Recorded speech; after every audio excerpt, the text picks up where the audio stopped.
Good day, my word study friend. Welcome to day 95 of our 365 days Bible reading series. I am Elizabeth, and you're highly welcome to today's reading. If you're just joining us for the first time, you're not late. You can still move on along with us. Our Bible reading will be taken from the books of 2nd Samuel chapter 14 to 16. So do well to stay tuned till the end of today's reading. God bless you. 2nd Samuel chapter 14. Now Joab the son of Zeruiah perceived that the king's heart was toward Absalom. And Joab sent to Tekoa, and fetched thence a wise woman, and said unto her, I pray thee, feign thyself to be a mourner, and put on now mourning apparel, and anoint not thyself with oil, but be as a woman that had a long time mourned for the dead, and come to the king and speak on this manner unto him. So Joab put the words in her mouth. And when the woman of Tekoa spake to the king, she fell on her face to the ground, and did obeisance, and said, Help, O king. And the king said unto her, What aileth thee? And she answered, I am indeed a widow woman, and mine husband is dead, and thy handmaid had two sons, and they two strove together in the field, and there was none to part them, but the one smote the other, and slew him. And behold, the whole family is risen against thine handmaid. And they said, Deliver him that smote his brother, that we may kill him, for the life of his brother whom he slew. And we will destroy the heir also. And so they shall quench my coal which is left, and shall not leave to my husband neither name nor remainder upon the earth. And the king said unto the woman, Go to thine house, and I will give charge concerning thee. And the woman of Tekoa said unto the king, My lord, O king, the iniquity be on me, and on my father's house, and the king and his throne be guiltless. And the king said, Whosoever said aught unto thee, bring him to me, and he shall not touch thee any more. Then said she, I pray thee, let the king remember the Lord thy God, that thou wouldest not suffer the revengers of blood to destroy any more, lest they destroy my son. And he said, As the Lord liveth, there shall not one hair of thy son fall to the earth. Then the woman said, Let thine handmaid, I pray thee, speak one word unto my lord the king. And he said, Say on. And the woman said, Wherefore then hast thou thought such a thing against the people of God? For the king doth speak this thing as one which is faulty, in that the king doth not fetch home again his banished. For we must needs die, and are as water spilt on the ground, which cannot be gathered up again. Neither doth God respect any person, yet doth he devise means that he banished be not expelled from him. Now therefore that I am come to speak of this thing unto my lord the king, it is because the people have made me afraid. And thy handmaid said, I will now speak unto the king. It may be that the king will perform the request of his handmaid, but the king will hear to deliver his handmaid out of the hand of the man that would destroy me and my son together out of the inheritance of God. Then thine handmaid said, The word of my lord the king shall now be comfortable, for as an angel of God, so is my lord the king to discern good and bad. Therefore the Lord thy God will be with thee. Then the king answered and said unto the woman, Hide not from me, I pray thee, the thing that I shall ask thee. And the woman said, Let my lord the king now speak. And the king said, Is not the hand of Joab with thee in all this? And the woman answered and said, As thy soul liveth, my lord the king, none can turn to the right hand or to the left hand from aught that my lord the king hath spoken. For thy servant Joab, he bade me, and he put all these words in my mouth of thine handmaid. To fetch about this form of speech hath thy servant Joab done this thing. And my lord is wise, according to the wisdom of the angel of God, to know all these things that are in the earth. And the king said unto Joab, Behold now, I have done this thing. Go therefore, bring the young man Absalom again. And Joab fell to the ground on his face, and bowed himself, and thanked the king.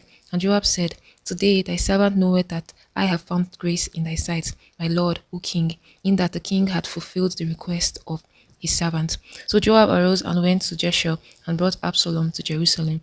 And the king said, Let him turn to his own house, and let him not see my face. So Absalom returned to his own house, and saw not the king's face.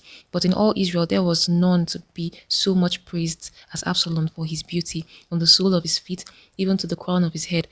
There was no blemish in him. And when he pulled his head, for it was at every year's end that he pulled it, because the hair was heavy on him, therefore he pulled it. He weighed the hair of his head at 200 shekels after the king's weight. And unto Absalom there were born 3 sons, and 1 daughter, whose name was Tamar. She was a woman of fair countenance. So Absalom dwelt 2 full years in Jerusalem, and saw not the king's face. Therefore Absalom sent for Joab to have sent him to the king, but he would not come to him. And when he sent again the second time, he would not come. Therefore he said unto his servant, See, Joab's field is near mine, and he hath barley there. Go and set it on fire. And Absalom's servant set the field on fire. Then Joab arose and came to Absalom unto his house and said unto him, Wherefore have thy servants set my field on fire? And Absalom answered Joab, Behold, I sent unto thee, saying, Come hither, that I may send thee to the king, to say, Wherefore am I come from Jeshurun? It had been good for me to have been there still.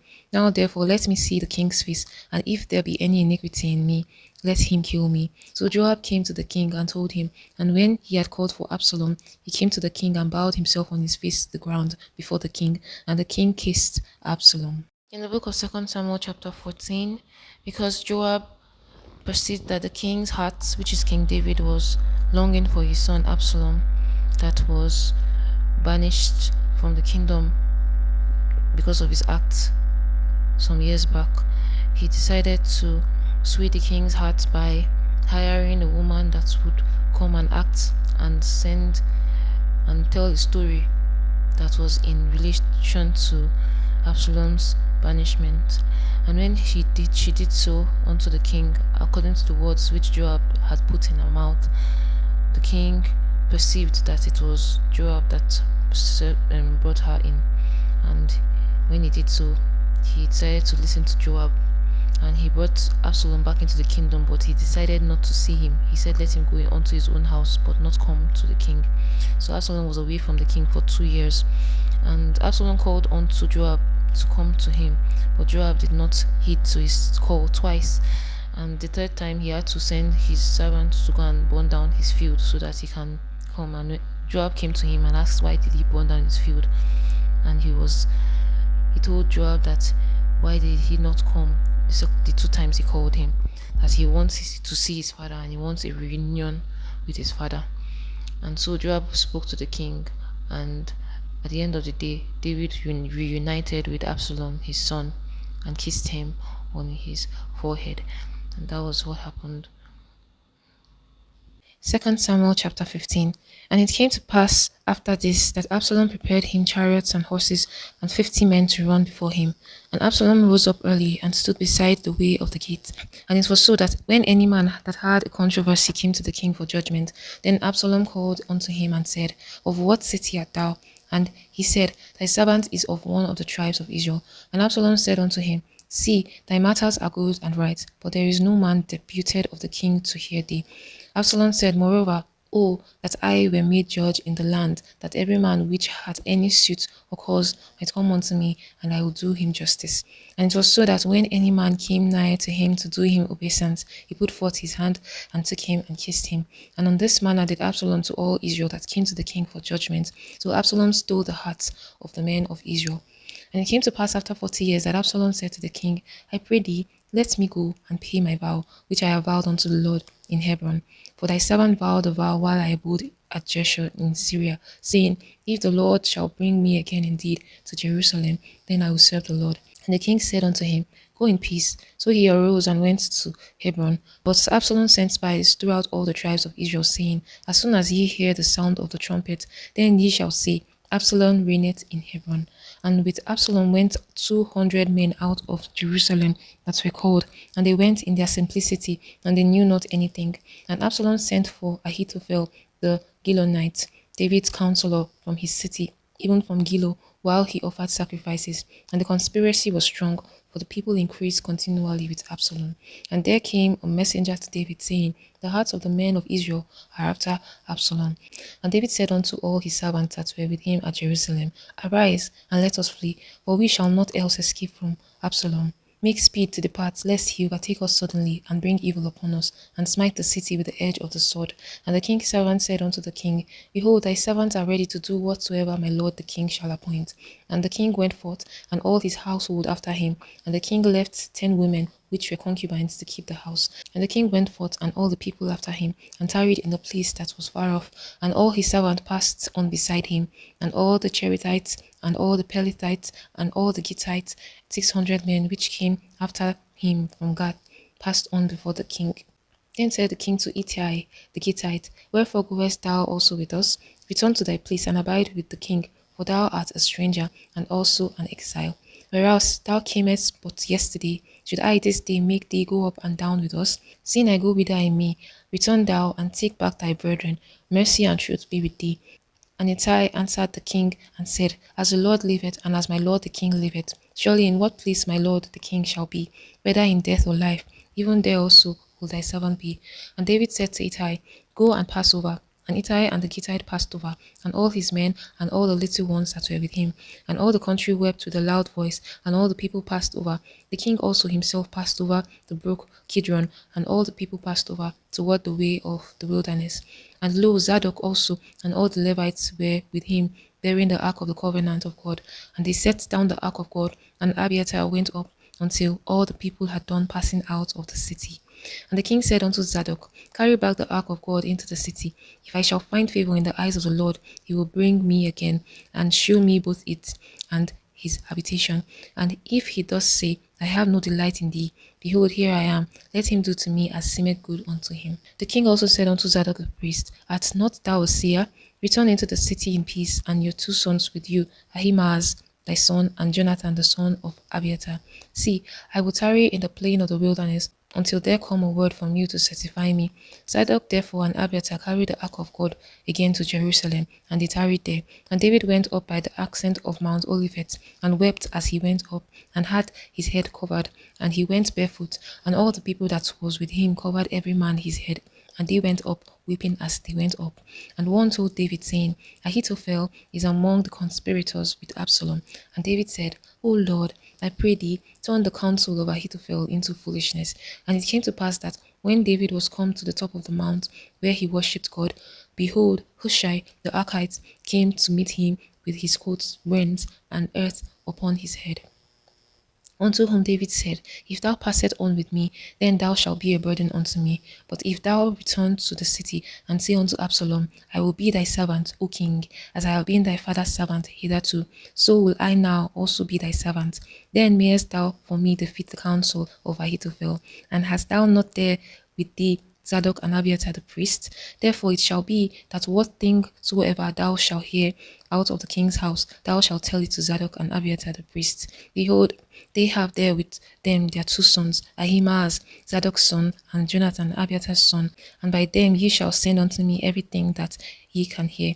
So Hushai, David's friend, came into the city, and Absalom came into Jerusalem. In the book of 2 Samuel chapter 16, Absalom gradually conspired to take over the throne of his father, which of his father David, and he also conspired with some of David's close men and the ones that were not loyal, just like Ahithophel, who was not loyal. He conspired with him, and they were going to take over the king's throne. And when David heard this, he was disappointed and dismayed. So this was what happened in 2 Samuel chapter 15. 2 Samuel chapter 16. And when David was a little past the top of the hill, behold, Ziba the servant of Mephibosheth met him with a couple of asses saddled, and upon them 200 loaves of bread, and 100 bunches of raisins, and 100 of summer fruits, and a bottle of wine. And the king said unto Ziba, What meanest thou by these? And Ziba said, The asses be for the king's household to ride on, and the bread and summer fruit for the young men to eat, and the wine that such as be faint in the wilderness may drink. And the king said, And where is thy master's son? And Ziba said unto the king, Behold, he abideth at Jerusalem. For he said, Today shall the house of Israel restore me the kingdom of my father. Then said the king to Ziba, Behold, thine are all that pertaineth unto Mephibosheth. And Ziba said, I humbly beseech thee that I may find grace in thy sight, my lord, O king.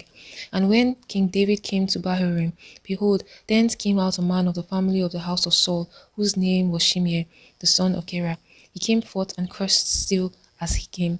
And he cast stones at David and at all the servants of the king, and all the people and all the mighty men were on the right hand and on his left. And thus said Shimei when he cursed, come out, thou bloody man, and thou man of Belial. And the Lord had returned upon thee all the blood of the house of Saul, on whose stead thou hast reigned. And the Lord had delivered the kingdom into the hand of Absalom thy son. And behold, thou art taken in thy mischief, because thou art a bloody man. Then said Abishai, the son of Zeruiah, unto the king, Why should this dead dog curse my lord the king?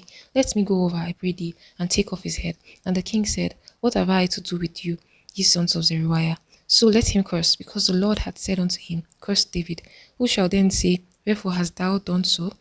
And David said to Abishai and to all his servants, Behold, my son, which came forth of my bowels, seeketh my life. How much more now may this Benjamite do it? Let him alone, and let him curse, for the Lord hath bidden him. It may be that the Lord will look on my affliction, and the Lord will requite me good for his cursing this day. And as David and his men went by the way, Shimei went along on the hillside over against him, and cursed as he went, and threw stones at him, and cast dust. And the king and all the people that were with him came weary and refreshed themselves there. And Absalom and all the people, the men of Israel, came to Jerusalem, and Ahithophel with him. And it came to pass when Hushai the Archite, David's friend, was come unto Absalom, that Hushai said unto Absalom, God save the king, God save the king. And Absalom said to Hushai, Is this thy kindness to thy friend? Why wentest thou not with thy friend? And Hushai said unto Absalom, Nay, but whom the Lord and this people and all the men of Israel choose, his will I be, and with him will I abide. And again, whom should I serve? Should I not serve in the presence of his son, as I have served in thy father's presence? So I will be in thy presence. Then said Absalom to Ahithophel, Give counsel among you what we shall do. And Ahithophel said unto Absalom, Go in unto thy father's concubines, which he had left to keep the house, and all Israel shall hear that thou art abhorred of thy father. Then shall the hands of all that are with thee be strong. So they spread Absalom a tent upon the top of the house, and Absalom went in unto his father's concubine in all the sight of Israel. And the counsel of Ahithophel, which he counselled in those days, was as if the man had inquired at the oracle of God. So was all the counsel of Ahithophel, both with David and with Absalom. In the book of Second Samuel, chapter 16, Ziba came with Ziba, which was Saul's servant, came with foodstuff and asses to the king David, where he had left his throne because of his son Absalom that wanted to besiege him, and he brought it unto David.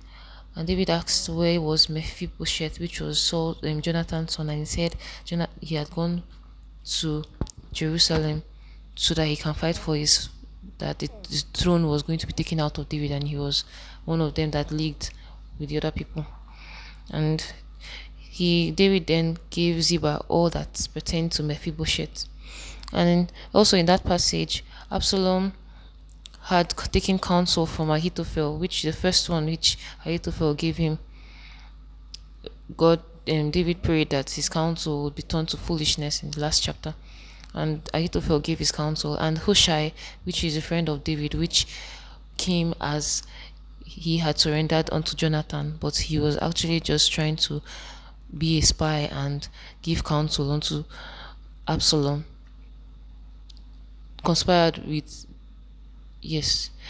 So he wanted to get information and he gave him Absalom counsel, which everybody thought was better than Ahithophel's counsel.